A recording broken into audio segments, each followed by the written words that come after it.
Hello, Foundry. Welcome once again to another Wednesday night study on biblical worldview.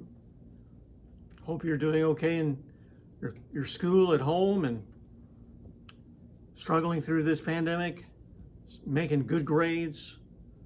If you're in college and you're watching this, that you're having a great time there in college and hanging in with your studies, and you're all are healthy as well. Still don't know when we're going to get back. We are just winging it month by month.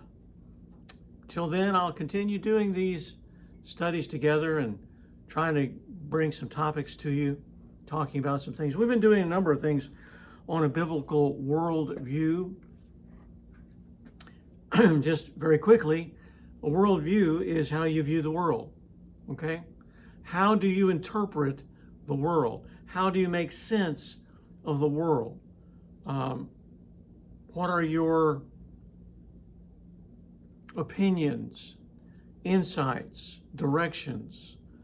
How do you fit things together? Try to make sense. One of the craziest things we've seen here recently is this thing called QAnon. I don't know if you're familiar with that. If surely you are by now, if you've watched the news at all. These really crazy conspiracy theories. I won't go into any of them. They're not worth going into. But one of the things I've been watching is, I don't know if it's a psychologist, counselor, something. It had nothing to do with church. But they asked this expert, why has this become so rampant? Why have people bought into these crazy, and they're crazy theories. I mean, blue aliens and things. I mean, it goes on and on. It's crazy stuff. Why have people bought into this and have followed it so much? One of the things that they said is that people need answers. We are not good in letting complexities just hang out there.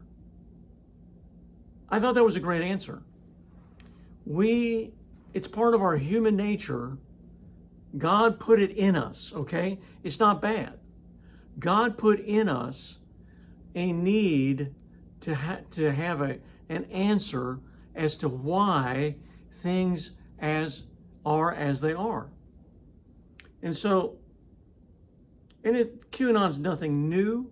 There are crazy things that's been going on throughout the centuries, all through mankind's history.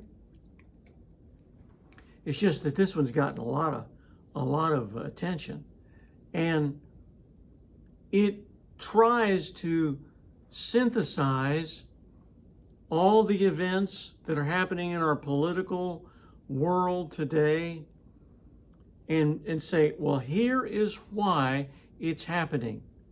And everything has an answer. Everything fits together. Well, that's a worldview. That is a worldview, guys. It's crazy worldview, but it's a worldview nevertheless. It tries to make sense out of what is happening in our world. Now, what we propose, and I've been talking about over the last several weeks, is a biblical worldview. How do we look at the world and get answers, synthesize things, put them together? How do we do that biblically? And why do we do that? Because we believe, again, I said that God has placed within us a desire to have answers. It's not a bad thing. He does that so that we will seek our answers at the only place where our hearts will find the true answer, and that is in the presence of God. So it's a measure for us to seek after God and learn of Him. And yet we go far afield of that. QAnon is one of those crazy expressions of that. Atheism is another thing. It said, well, let me tell you why the world is as it is, because there is no God. And there are Buddhism, another thing. It just goes on and on. Why do we have those things? Because God has placed within us a desire to find an answer. But St. Augustine, centuries ago, said, our heart is restless until it finds its rest in you. God, speaking of God. Oh God, our heart is restless until we find our rest in you. Our minds are seeking until we find you. You understand what I'm saying? That's why we're talking about this biblical worldview. That's why it's so essential, guys, because you will have a worldview. Now, here's one of the problems, and we're going to get into it in just a second, is that you may borrow a little bit of biblical worldview, a little bit of the atheistic world, the natural world. You may even bring a little bit of the QAnon into the conversation. What have you done? You made a mess. Because there's nothing unified. There's nothing that makes sense consistently all the way through. You see, that's one of the key things of a worldview. It needs to make sense all the way through. There needs to be a consistency and a reasonableness to it.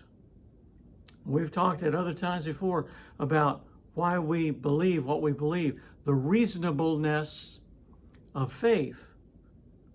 And I think, that's a total other topic, obviously, but it goes to the basis of a worldview. Why do we stick with a biblical worldview, not here, and there, and pulling this and that? Why? Because that's not biblical. That's only partly biblical. And if it's partly biblical, it's not biblical. Because God says, I am God, there is no other. You see. So when we look at the world, it is God's viewpoint, there is no other.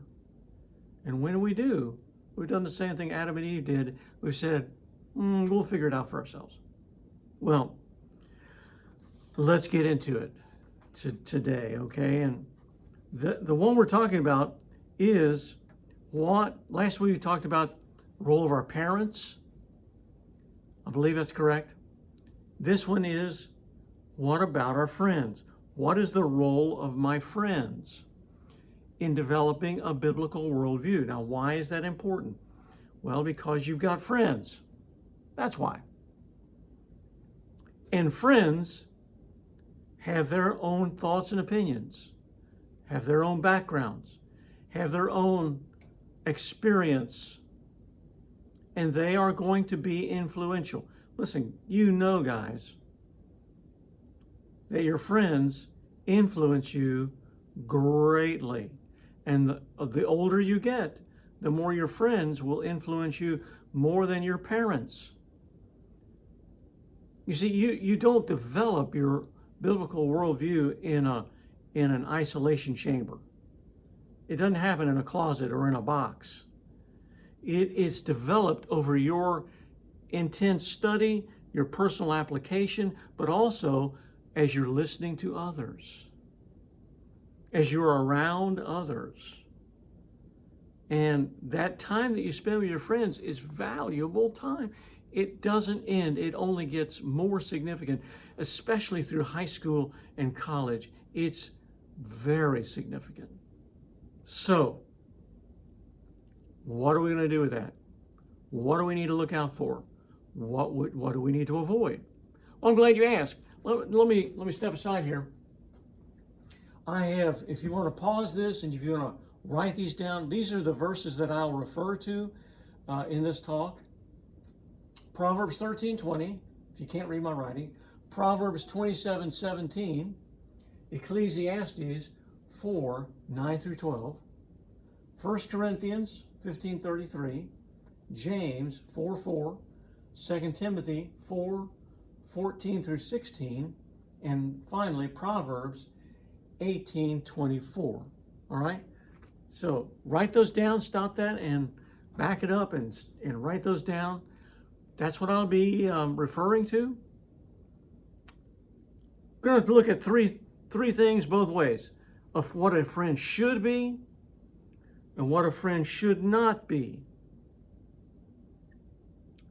What should the influence be?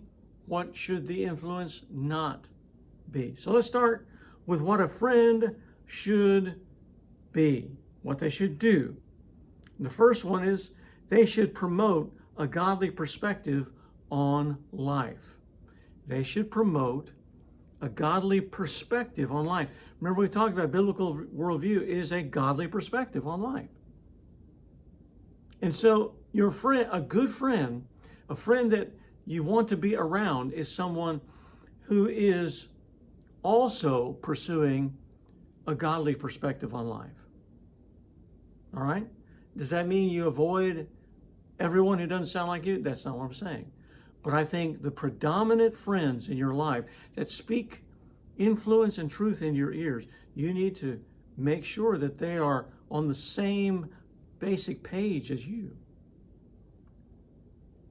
Here's what Proverbs 13:20 says.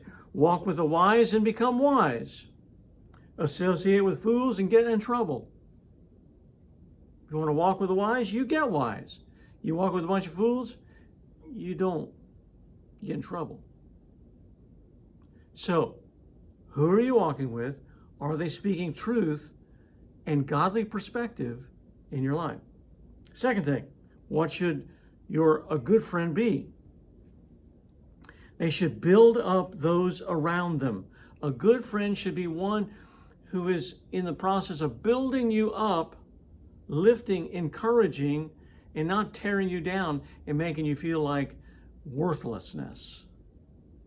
Proverbs 27:17. As iron sharpens iron, so a friend sharpens a friend. If you're wanting to sharpen something, let's say you've got a knife that needs to be sharpened. You're going to sharpen it not with wax. Why? Because it does no good. In fact, wax would probably dull the blade a little bit. What you're going to do is something that's equally hard. And so here it says iron sharpens iron. You've seen the grinder. He's using a metal grinder to take a metal knife and sharpen it and shape it. So you have to have something that's equally hard as you. Hard in your resolve, in your desires, in your love. Can you believe it? I do remember back to my teen years, we had a youth group, and it was called the youth group. Well, we weren't creative like you guys. We said the youth group, and we met every Saturday night from about 6 to 9 or something like that. It was cool. Bob and Sue Cook, bless their hearts, they're still living. And they had no children. We were their kids.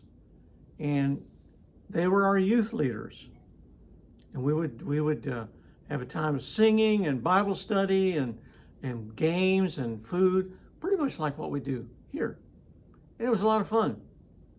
And I still remember those friends that were in church and in our youth group. We had a pretty sizable youth group that influenced me, challenged me, helped me to grow.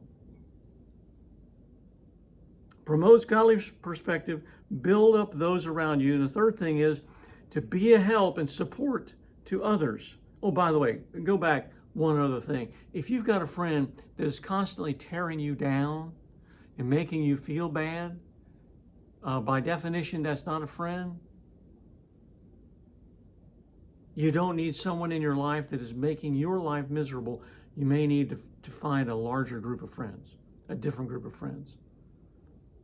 Because why? Because a friend should not be always antagonistic. Now, that doesn't mean that they can't be truthful. Don't get me wrong. Sometimes the truth hurts, right?